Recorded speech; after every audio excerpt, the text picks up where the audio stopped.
दोस्तों, हमारा मन और मस्तिष्क अनंत चेतनाओं से भरा हुआ है, अनंत अधूरी इच्छाओं से भरा है, कई आकांक्षाओं से हमारा भरा होता है। हमारे जीवन में परिस्थितियां आती रहती जाती रहती है। उन परिस्थितियों, मुश्किल हालात में हम कैसा रिएक्ट करते हैं, हमारी प्रतिक्रिया क्या होती है, ये सबसे महत्वपूर्ण होता है। उन परिस्थितियों से यदि हम विचलित हो जाते हैं तो हम बहुत ही ज़्यादा गुस्सा कर सकते हैं या डिप्रेशन में चले जाते हैं। दोस्तों, मानव मस्तिष्क सदैव हमारे को एक आशंका से ग्रसित करता रहता है, एक खतरा हमें बताता रहता है।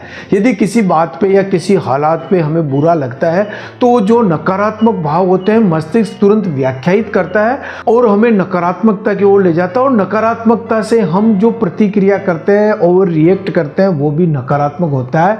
और ये नकारात्मक और नकारात्मक प्रतिक्रिया सदैव नुकसानदायक होती है। इसलिए आज के इस वीडियो में मैं चर्चा करने जा रहा हूं कि मुश्किल हालात, विशेष परिस्थितियां, विपरीत परिस्थितियों में खुद को शांत कैसे रखें, कूल कैसे रहें और इन परिस्थितियों का सामना कैसे करें। नमस्कार दोस्तों, मैं शिव कुमार व्यास व्यासवाणी चैनल में एक बार फिर आपका स्वागत करता हूं। दोस्तों, अमेरिका के बहुत ही प्रसिद्ध प्रेरक वक्ता स्वेट मॉर्डन ने कहा था कि ये कहना बहुत आसान है कि हमें अपने गुस्से पे काबू रहना चाहिए, हमें परिस्थितियों में शांत रहना चाहिए, हमें अपने विवेक का उपयोग करना चाहिए। लेकिन जब हालात ऐसे बन जाते हैं तब ये जो कहावतें हैं ये धरी की धरी रह जाती है। जब हमारा गुस्सा फूट पड़ता है, हमारे आवेग निकलते हैं ना, तो हम क्या क्या बोल जाते हैं, हम क्या क्या कर जाते हैं, बाद में जब शांत मन में होकर सोचते हैं तब पछताने के अलावा कुछ भी नहीं होता है। तो दोस्तों, हम अपने मन मस्तिष्क को कैसे नियंत्रण में रखें, परिस्थितियों के साथ कैसे ढलें, कैसे व्यवहार करें, कैसे आगे बढ़े, इसी बात पे मुझे एक छोटी सी कहानी याद आ गई। दोस्तों, एक किसान था, उसको बहुत ही महंगी घड़ी किसी ने गिफ्ट दी थी और वो सदैव पहने रहता था और उस घड़ी को देख देख के, समय देख देख के बहुत खुश भी होता था कि मेरे पास इतना महंगा गिफ्ट है। एक दिन वो खेत में जो बड़ा कमरा बना था जिसमें घास फूस चारा भरा हुआ था, उसमें काम कर रहा था और अचानक उसने देखा कि उसकी घड़ी कहीं खो गई। तो पूरे कमरे में उस घड़ी को ढूंढने लगा जहाँ चारा चारा घास और कई प्रकार के खेती के सामान पड़े थे, पर वो घड़ी नजर नहीं आई। वो बहुत ही बेचैन हो गया, परेशान हो गया और चिंता डिप्रेशन में चला गया। मेरे पास एक ही तो गिफ्ट था जिसको देख के मैं बहुत खुश होता था। वो बहुत ही चिंता में घड़ी को ढूंढता जा रहा, गुस्से से भरा जा रहा, लेकिन घड़ी कहीं भी उसे मिली नहीं। तो थोड़ी देर के लिए वो बाहर आया तो खेत के पास काफ़ी बच्चे खेल रहे थे। तो उसने सारे बच्चों को बुलाया, इधर आओ कि मेरी घड़ी इस कमरे में कहीं खो गई है और यदि घड़ी ढूंढ लोगे तो मैं तुम्हें बहुत ही अच्छा इनाम देने वाला हूँ।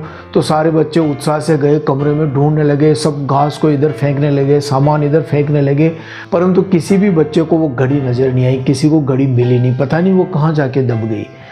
तो काफ़ी प्रयास किया, बच्चों ने भी किया, किसान ने किया, लेकिन घड़ी नहीं मिली तो सब हताश हो गए।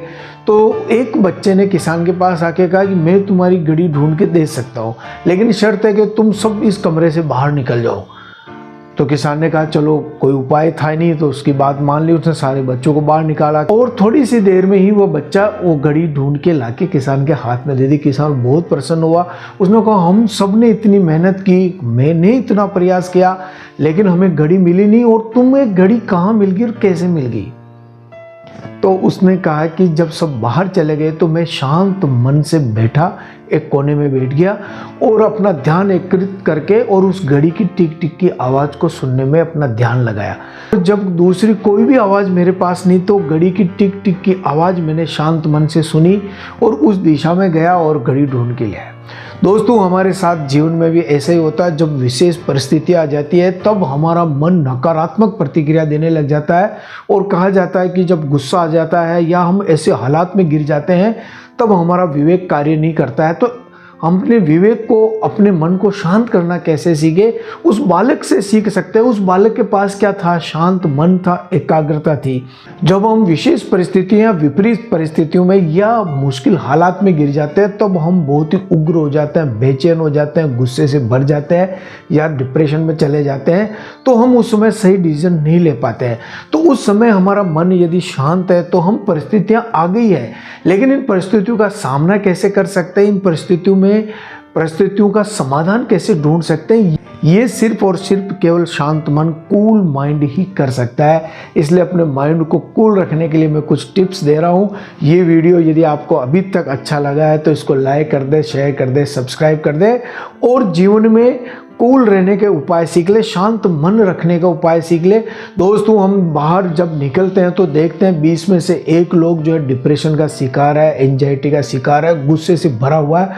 बस उसको मौका चाहिए, थोड़ा सा मौका मिला और वह सड़क पर गुब्बारे की तरह अपने गुस्से को फोड़ देता है और सब एक दूसरे पर लांछन लगाते हैं, दोषारोपण करते हैं। लेकिन यदि शांत मन है तो हम कई प्रकार की विपरीत परिस्थितियों से भी बच सकते हैं। दोस्तों अपने मन और मस्तिष्क को शांत रखने के लिए सबसे बेहतरीन उपाय है प्राणायाम और ध्यान करना। आपको ध्यान का अभ्यास निरंतर करना चाहिए ताकि हम मेडिटेशन के माध्यम से हम अपने विचारों को कंट्रोल कर पाते हैं और जो विचार है ये नकारात्मक ज़्यादा है तो हम सदैव सकारात्मक सोच सकते हैं, इसलिए ध्यान करना बहुत ही आवश्यक है। दूसरा सबसे सरल उपाय है मन को शांत करने का कि किसी भी बात और परिस्थितियों पे तुरंत प्रतिक्रिया नहीं दे।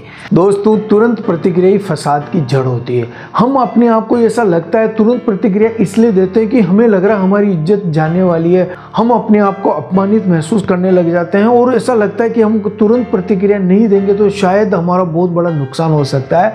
लेकिन जीवन में कभी भी ऐसा नहीं होता है, किसी बात पे प्रतिक्रिया तुरंत देने से मामला बिगड़ता है। इसलिए उस समय शांत रहने का प्रयास करें, अपने आवेगों को नियंत्रण में रखने का प्रयास करें।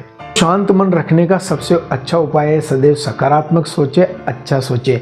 और जैसे ही नकारात्मक भाव हमारे मन में आती है, नकारात्मक प्रतिक्रिया हम देने वाले होते हैं तो तुरंत उस स्थान से हट जाए। उस विचार से हटने के लिए आप वॉक पे चले जाए, गहरी सांस ले, पानी पिए और अपना ध्यान कहीं दूसरी जगह लगाने का प्रयास करें, क्योंकि वो समय निकल जाता है तो उसके बाद जो हमारे विचार आ जाते हैं, जब हम शांत मन में रह के सोचते हैं तो हमें अच्छा लगता है कि अच्छा रहा, हमने तुरंत प्रतिक्रिया नहीं दी। दोस्तों विपरीत परिस्थितियों से ना तो हम अभी तक बच पाए हैं और न बच पाएंगे। विपरीत परिस्थितियां जीवन में सदैव आती रहेंगी, मुश्किल हालात आते रहते हैं, ये जीवन का अंग है। लेकिन इन हालातों से मुकाबला करने के पास हमारे पास जो सबसे बड़ी शक्ति है वो है सकारात्मकता, पॉजिटिविटी। यदि हम जीवन में सकारात्मक, यदि हमारे साथ कुछ बुरा भी हुआ है लेकिन हम ये भी सोच लेते हैं कि जो हुआ है वह अच्छे के लिए हुआ है, तो शायद हम प्रतिक्रिया देना, आवेग करना, गुस्सा करना, डिप्रेशन में जाना, इन सब से बच सकते हैं। दोस्तों शांत मन रखने के लिए एक बहुत ही महत्वपूर्ण उपाय है कि सदैव अपने आप से सकारात्मक बातचीत करें, आत्मवार्ता करें, सकारात्मक अपने आप को संदेश देते रहे, मैसेज करते रहे कि मैं बहुत अच्छा हूँ, मैं बहुत कूल माइंड का हूँ, मैं जल्दी से प्रतिक्रिया नहीं देता हूँ और मेरा जीवन ये प्रतिक्रिया देने के लिए नहीं है। तो मन अशांत जब होता है, जब हमारे मन में कहीं ना कहीं तनाव होता है और तनाव होने की वजह से हमारा विवेक काम करना बंद कर देता है। तो अशांत होने के कारण को ढूंढे, तनाव के सोर्स को पहचानने का प्रयास करें कि किस कारण से तनाव हो। यदि हम उसको पहचान लेंगे तो धीरे धीरे हमारा मन शांति की ओर बढ़ जाएगा। तो हड़बड़ी से बचे, ध्यान हटाए। संसार की हर मुश्किल का कोई ना कोई हल होता है और आपकी इस परिस्थितियों का भी हल जरूर मिलेगा। अपने भावनाओं पे नियंत्रण रखें, अपने आप को रिलैक्स रखें। दोस्तों शांत मन रखना और शांत रहना जीवन का एक अनिवार्य कौशल है। ये जरूरी है एक अच्छा व्यक्तित्व बनाने के लिए, जीवन में आगे बढ़ने के लिए और कई सारे फालतू के झंझटों से बचने के लिए अच्छा मन, शांत मन रखना जरूरी है।